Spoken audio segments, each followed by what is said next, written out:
What's up everyone, welcome back to another Sims 4 video on my channel. So today we're building a small werewolf themed watermill here in Moonwood Mill, which is the new world that comes with the Werewolves gameplay pack.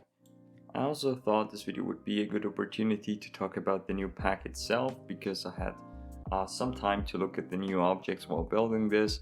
But before I do that, let me tell you a bit more about this particular build here. So the idea behind this is that this small abandoned watermill here is basically the hideout of one or more werewolves.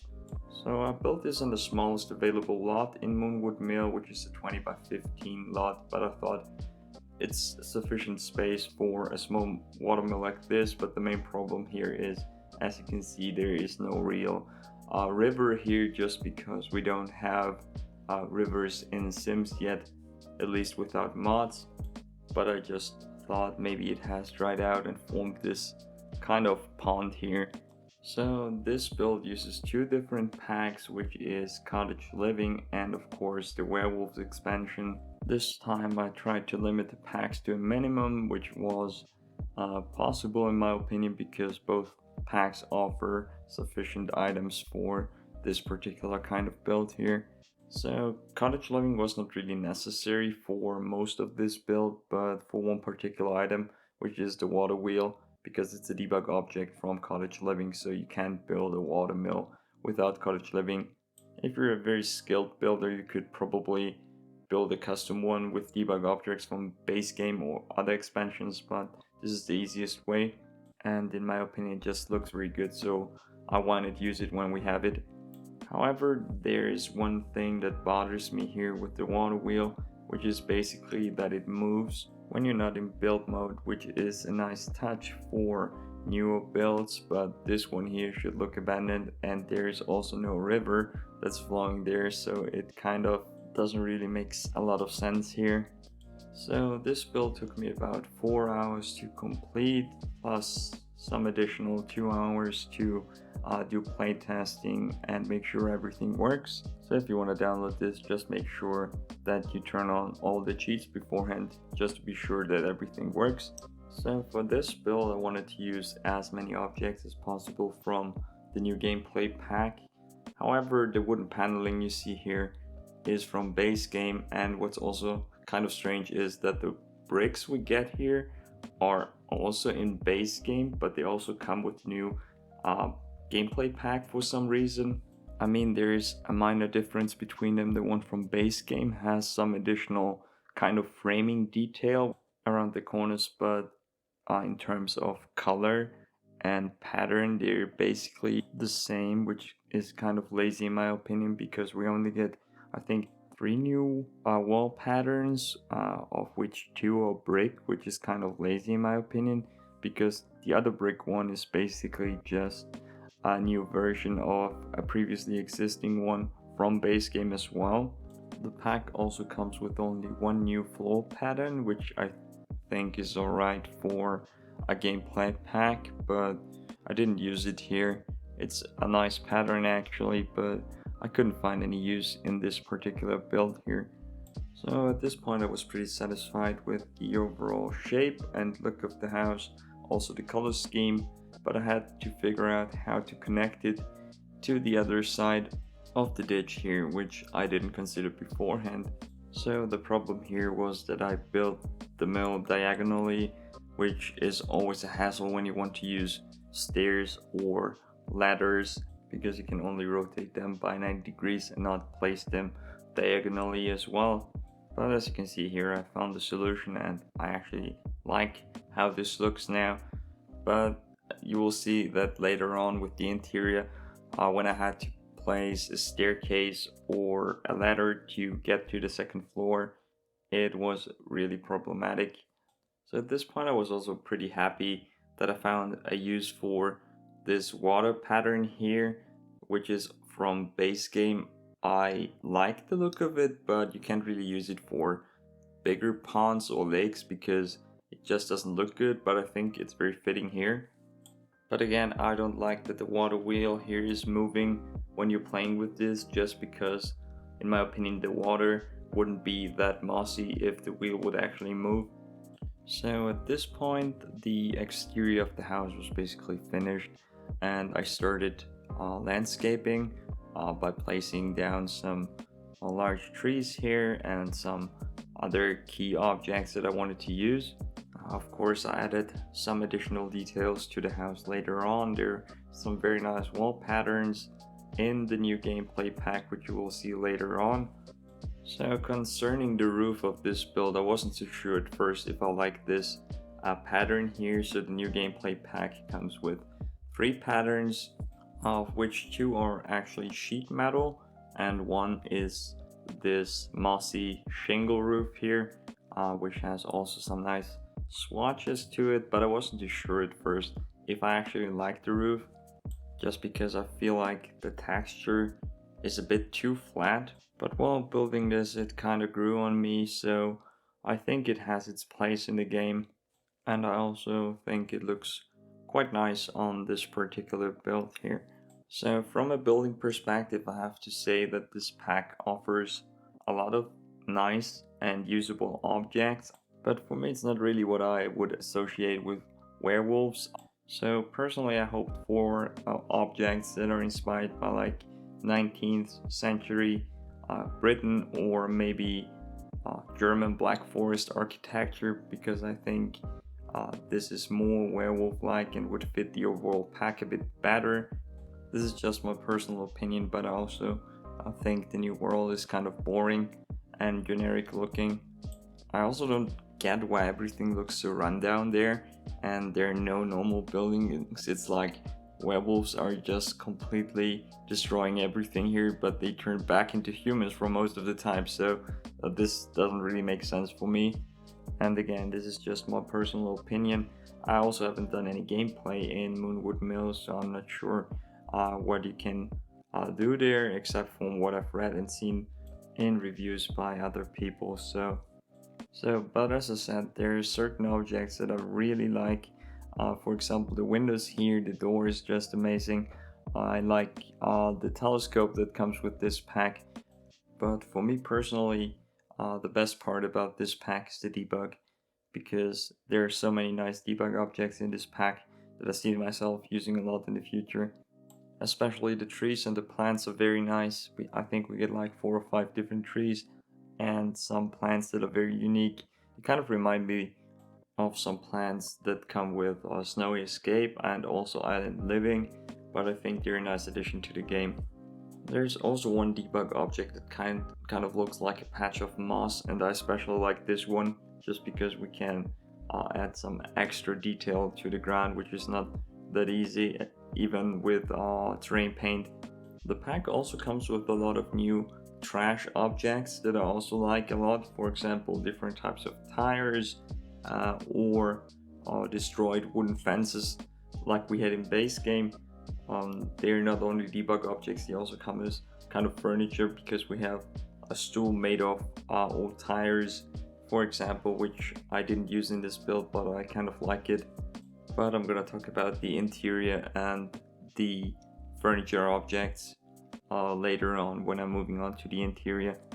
So at this point I was pretty satisfied with how the exterior looked. I did some additional landscaping later on, but at this point I decided to move on and do a little work on the interior. So as I said before, I built this in about 4 hours, and that's because I took some time looking at the new objects just to see what we have here, because I didn't take a look at them beforehand.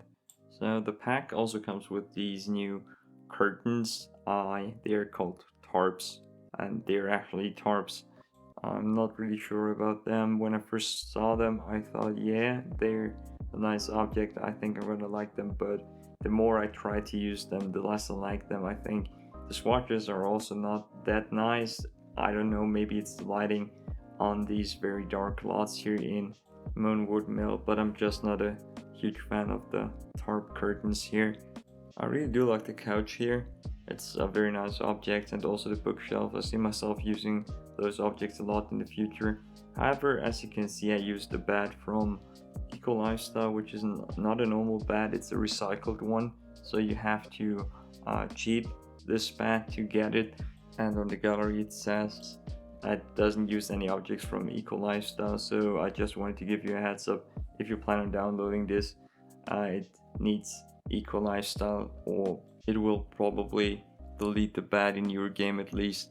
So just make sure that you have Eco Lifestyle or just use a different bed.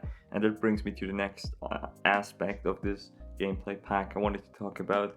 So this pack comes with 3 different beds. One is a toddler bed, one is a regular one, and the last one is a bunk bed. Well, strictly speaking, there is a fourth one, which is a bush, which also came with this pack, so your Sims can also sleep in this bush. So the main problem here for me is that we didn't get a double bed, which would have been nice. And generally speaking, the beds are fine. I just don't think they're very fitting for the style that we're going for, because everything is so rundown and demolished, and the beds don't really fit this style in my opinion. I mean, they don't look like new beds, but they also don't look like they were torn apart.